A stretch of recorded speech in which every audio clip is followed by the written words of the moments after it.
All right, who do you think sees the field first? It's got to be Shedeur. Like, Gabriel is, even the projections were career backup at best. They occasionally might start in the right situation. Shedeur, at least the potential is there to be a starter.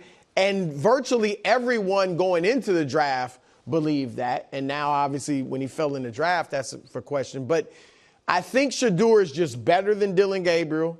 And I think he'll show it as they go forward. But I also think this. They have got to play, unless these guys are both horrible in the practice, they've got to see what they have in Shedeur. Because I think they know what they have in Gabriel.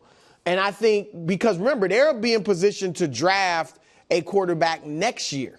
So if Shedeur shows you something, or let's say it was Gabriel, any one of them shows you something in practice that makes your eyebrows raise, you are going to want to play them in the regular season, especially when you end up being 2-6 or whatever to start the season.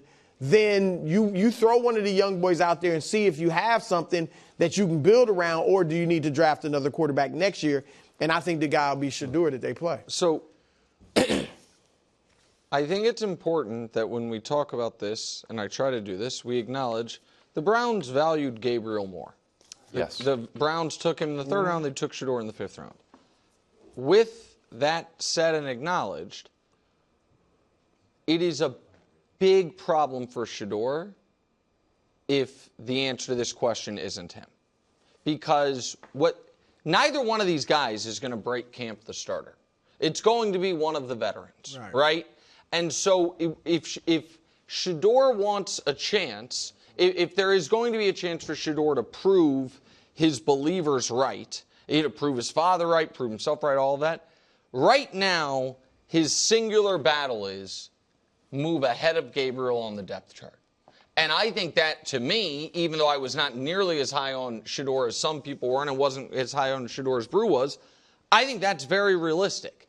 And if he can't move past Dillon Gabriel throughout OTAs, training camp, the preseason games, which will be critical, then I think it is evidence that he wasn't underdrafted, at least not for the time being. And so I think it's going to be a while until either one sees the field. But if the Browns end up in week 8 or 6 or 10 or whenever starting a rookie quarterback in a game and it's not Shedeur, that's a big problem for him as far as his ability indictment. to. Yeah, it's a real indictment. Like, that's just like you. How do you see it playing out? I think Shedeur. We're starting with Flacco or Pickett. So we've already got 2. So I think Flacco and Pickett, I would imagine, whichever one is not named the starter, the other one gets moved. Oh, that's so you know what I mean? I think that you are going to have one veteran starter, and then these 2 guys as backup third string backup. You can't. But you can't, just to argue it, Flacco's 40 years old. So I'm not trying to lose games right off the bat. Flacco could be out week 2. Like, he's not the most, durable guy in the world. Here's the thing. I don't think you're going to keep 4 quarterbacks on your roster. I know the Patriots do with Brady. It's very rare these days. A lot of teams only keep 2. Right. So financially, they got 5. Yeah, but he's not on the active roster. Yeah. He's going to be on IR. No, so he's not taking up. I'm not worried. I'm talking about for your 53-man roster. Yeah. I don't think you're going to have 4 quarterbacks. You can't, I don't think, realistically, try to put either one of these guys on your practice squad. Because you put a guy on your practice squad, every other team in the league can take him for no compensation as long as they'll put him on their active roster. And so Dillon Gabriel was considered a mid-round pick. Shedeur, evidently, was considered a mid-round pick. And I think Shedeur, I think a lot of teams probably right now like Shedeur more than they liked him day of the draft because they're like, oh, he's been humbled. Yeah. You know what I mean? And so, I don't think you can sneak either one of these guys on your practice squad because some other team will just snag them. And so that's what I think is going to happen. Brew, you can take this in any direction you want. Who do you want to be the head coach? And also, let's talk about Jay Wright, coaching the Villanova guys. Well, look, Jay Wright would certainly be the sexy name out there. It's New York. You got the Villanova connection with, the 3 Villanova players. So it makes a lot of sense. I don't know if Jay wants to coach in the NBA, so that might just be a pipe dream.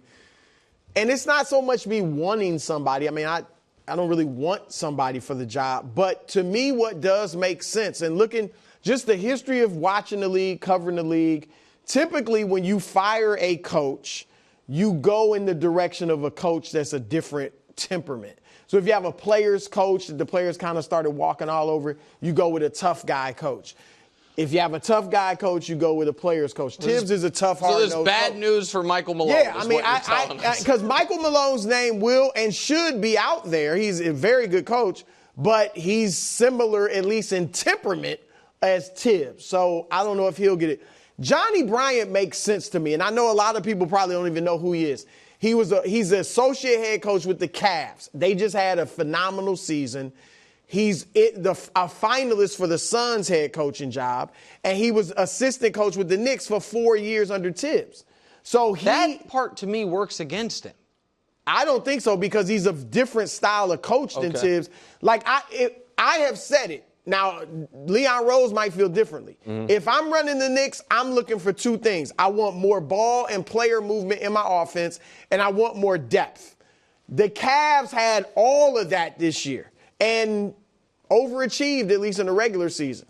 All right? So I think, you look at it like he can come and institute some of that Cleveland offense, how they went deep on their bench. It just makes sense to me. I don't have any intel on it, but that makes sense to me. I also will say one of the things I'm learning, or kind of an opinion I'm developing. If the GM or front office has more power than the head coach, which most places they do, but not all. Right. You know what I mean? Like most places it is the case. Then consistently making it clear, I don't think you gave me enough good players, so I'm only going to play these 6 or 7 can work against you. It worked against Michael Malone, and it's what Calvin Booth was pissed, and then the owner was like, actually, you're both out of here. You know what I mean? Like, I'm sure Leon Rose and West and those guys feel like, you have a lot of good, you have excellent players at the top, but it's not like you have no depth. And you treat the team. They showed it, not that they were phenomenal, but in the playoffs, a little bit. They showed that they could play. All right, so I think the Jay Wright thing, I think a lot of things. One is, I think it is on the board that this is all a long game for Giannis. I don't know who Giannis would want the coach to be, but I think that it would be in line with a lot of things throughout NBA history where teams make a lot of moves in order to appease a guy who's not even on the team yet. You know what I mean? And so, I'm not reporting that. I haven't talked to anybody, but I think that's on the board. I think the Jay Wright thing, if it's not a Giannis-related thing, has to be your first phone call. Has to be. Because I know there's not a long history brew of college coaches going to the NBA and having tons of success. It's kind of the opposite in a lot of ways. Right, but I think Billy Donovan's a good coach.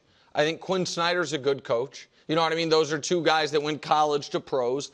And I think Jay Wright could do it. And Jay Wright's young, young in this regard. What I mean, he had a whole college career coaching, but he's not an old guy now because he started so young. He's doing USA basketball. Right. So that's a good. Jay Wright's 63 hubs. All right, so I'll be honest. Jay Wright's older than I thought he was. He just looks amazing. You called me old. Right? He just looks. I hope you look as good at 63, bro. Easy on the eyes. And so.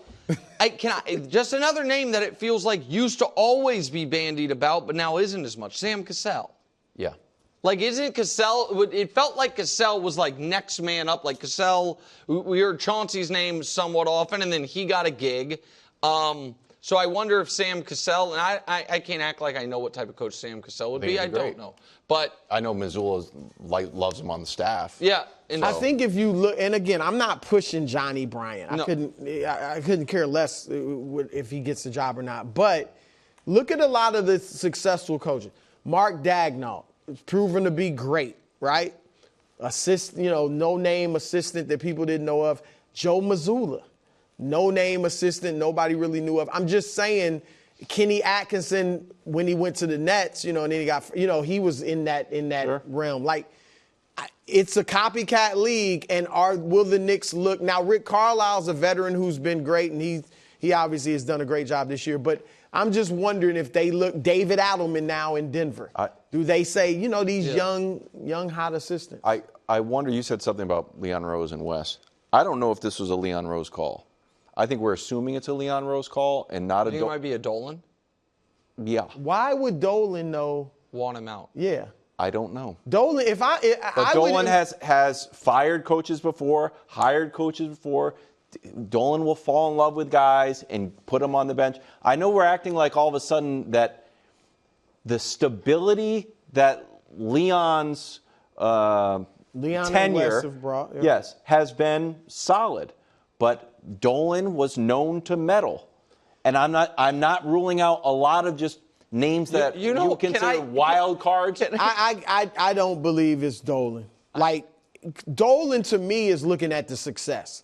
They were successful. This was a great year. Okay. I think the intricacies that may have gotten Tibbs fired, that's a front office thing.